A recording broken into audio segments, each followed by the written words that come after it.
Diallo. C'est un plaisir de vous avoir avec nous. Merci d'avoir accepté cette invitation. Tout d'abord, pouvez-vous vous présenter en quelques mots vos origines, votre parcours, votre ancrage à Bordeaux? Merci, je suis Oumou Balde Diallo, je suis comédienne, réalisatrice et je suis arbitre de football. Donc, dans mon parcours, j'ai grandi dans une société où les cultures et les traditions sont bien ancrées. Donc, dans mon parcours, j'ai dû relever plusieurs défis, notamment pendant ma carrière en tant que femme arbitre. Donc, qui a été très très difficile, mais que j'ai réussi à surmonter. Donc, depuis quelques années, je suis à Bordeaux. Et c'est ici que je m'exprime librement dans l'art, dans la culture et dans le sport que je fais depuis que j'étais toute jeune. Quelles sont les valeurs ou les héritages culturels qui vous définissent le plus? En fait, le respect, la solidarité envers les autres. Donc,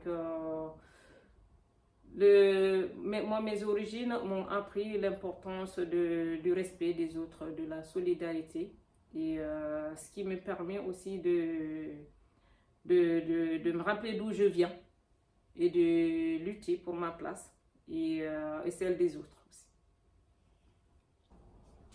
Je veux dire la résilience, la solidarité, le respect et la lutte pour la place de la femme à la société. Quelle place tient la mémoire familiale ou communautaire dans votre vie aujourd'hui? La mémoire familiale, elle joue un rôle très important dans ma vie. Donc c'est eux qui me donnent la force d'avancer, de lutter, de persévérer. Les choses sont pas tout le temps simples parce que moi je suis une femme qui n'a pas voulu faire comme les autres femmes, si on peut dire comme ça, dans ma culture. Donc, ce qui fait que j'ai dû vraiment lutter pour ma place, en fait. J'ai dû lutter pour ma place, mais j'ai réussi à avoir ce soutien familial-là qui m'est très, très, très, très important. Ok. Avez-vous déjà été confronté à des discriminations liées à votre origine, votre couleur de peau ou votre genre? Oui, vous savez, je suis arbitre de football. On peut dire maintenant ancienne arbitre de football. Je fais partie des premières femmes arbitres dans mon pays et même lorsque je suis arrivée ici en France. Donc oui, j'ai été longtemps confrontée à ce genre de discrimination parce que je suis femme. Moi, je suis née dans une culture où les femmes sont à la maison. Donc c'est difficile de comprendre qu'une femme veut faire le métier des hommes. Surtout qu'une femme veut aller courir derrière un ballon pour être arbitre de foot. Donc ça a été très très difficile pour moi de faire ce métier-là. Mais c'est quelque chose que j'aimais faire, que j'avais envie de faire. Donc, et j'ai réussi. Ça n'a pas été facile, mais j'ai réussi à faire ce que je voulais faire. Donc vous êtes comédienne, arbitre. Comment ces expériences ont-elles marqué votre parcours personnel ou professionnel? Vous savez, lorsque j'étais toute jeune, mon souhait, c'est soit d'être une grande footballeuse ou d'être une grande star du cinéma. Donc, j'ai grandi dans ça, j'ai voulu lutter. Donc, là, je me sers de l'art pour m'exprimer, pour partager des choses, partager des valeurs et dénoncer. Parce que j'ai créé des spectacles contre l'excision dont j'ai été victime. Donc, je me sers de l'art pour dialoguer, pour sensibiliser et pour mobiliser aussi. Et quels sont, selon vous, les stéréotypes ou préjugés les plus pesants auxquels vous avez dû faire face? Ben, le fait d'être femme dans un milieu d'hommes. Donc, j'étais arbitre pour les hommes, donc j'arbitrais pas les femmes, j'arbitrais que les hommes. Et pour eux, c'était pas à ma place, que j'étais pas à ma place.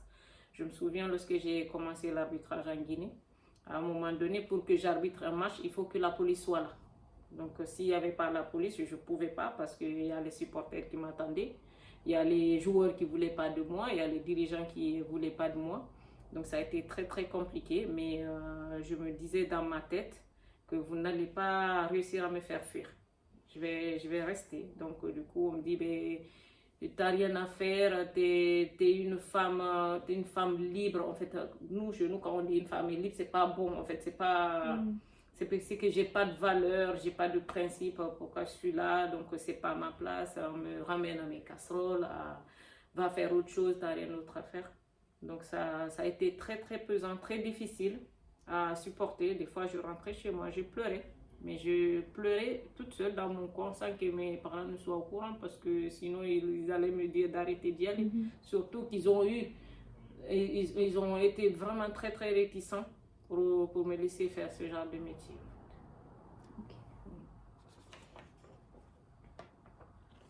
À propos de cette notion de résistance et de résilience en même temps, quelles ressources personnelles ou collectives vous ont aidé à dépasser ces obstacles?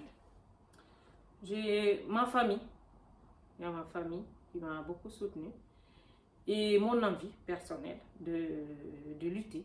Et parce que je me disais que, ils croyaient que c'était pas ma place, mais moi je me disais que c'était ma place. Que c'est pas juste parce que j'ai jamais été d'accord pour dire que telle chose c'est pour les femmes, telle chose c'est pour les hommes. Donc du coup, j'ai jamais accepté ce genre de truc. Donc j'avais cette envie-là, j'avais cette envie de montrer qu'en tant que femme, je peux faire ce que font les hommes. Et même mieux, si on peut dire, parce que durant mon parcours, j'ai quand même fait mieux. Donc et j'acceptais pas ça. Donc j'avais non seulement finalement réussi à obtenir le soutien de ma famille, qui m'a beaucoup, beaucoup aidé. Ok. Que signifie pour vous la notion de résilience? Moi, la résilience, pour moi, c'est la capacité de se relever malgré les échecs. La capacité de pouvoir se relever. Les choses ne sont pas simples, mais tu avances et tu arrives à surmonter des obstacles. Il y a des obstacles. Donc, pour moi, ça a été une lutte permanente. Donc, mais une lutte qui en vaut la peine. Je vais maintenant vous interroger sur les questions du matriarcat et de la transmission. Quel savoir, tradition ou valeur souhaitez-vous transmettre aux générations futures? C'est déjà la résilience, le respect et la lutte pour la place de chacun.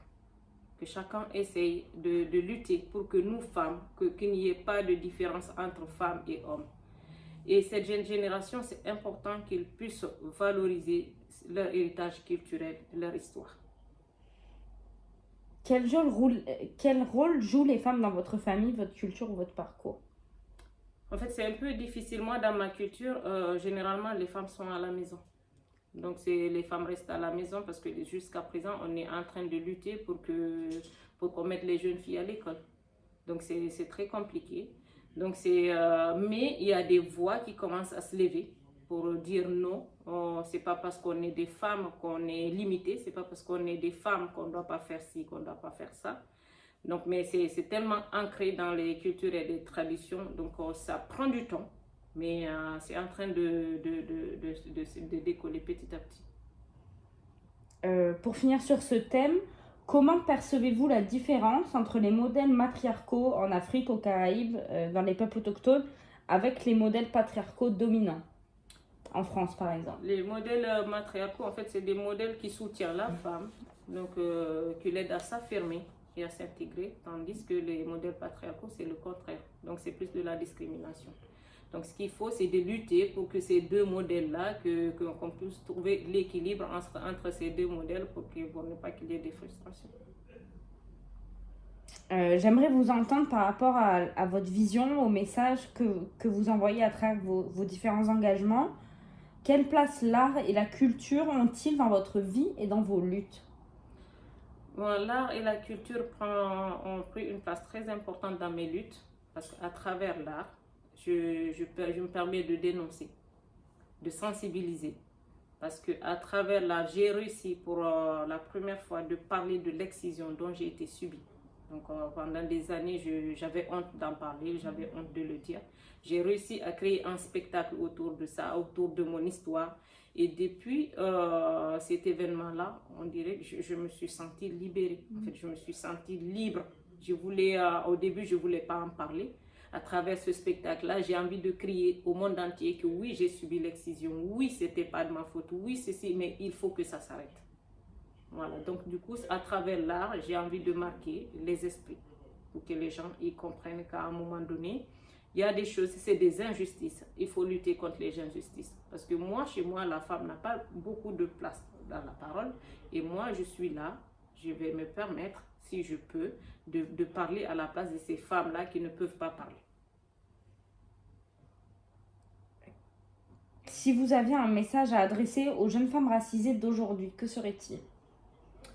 Le message que moi je peux adresser, en fait, c'est juste dire, soyez vous-même. Ne laissez pas les préjugés vous définir. Et luttez pour vos rêves. Donc que chacun essaie de lutter pour leurs rêves. Donc leur voix est importante. Donc il faut la faire entendre. Et pas laisser aussi les obstacles les ralentir. Parce qu'il y a des obstacles. Et il y a des difficultés. Donc de lutter pour ça, de lutter pour leurs rêves. Et qu'aimeriez-vous que le public retienne de votre témoignage dans cette exposition? Je voudrais que le public retienne cette forme de résilience et cette lutte pour l'égalité. Donc, les choses ne sont pas évidentes. Ça va pas être simple, mais il faut toujours être là. Malgré les obstacles, il faut savoir se relever et continuer la lutte. Merci infiniment pour vos mots. Merci pour votre parole forte et puissante. Merci. Merci beaucoup.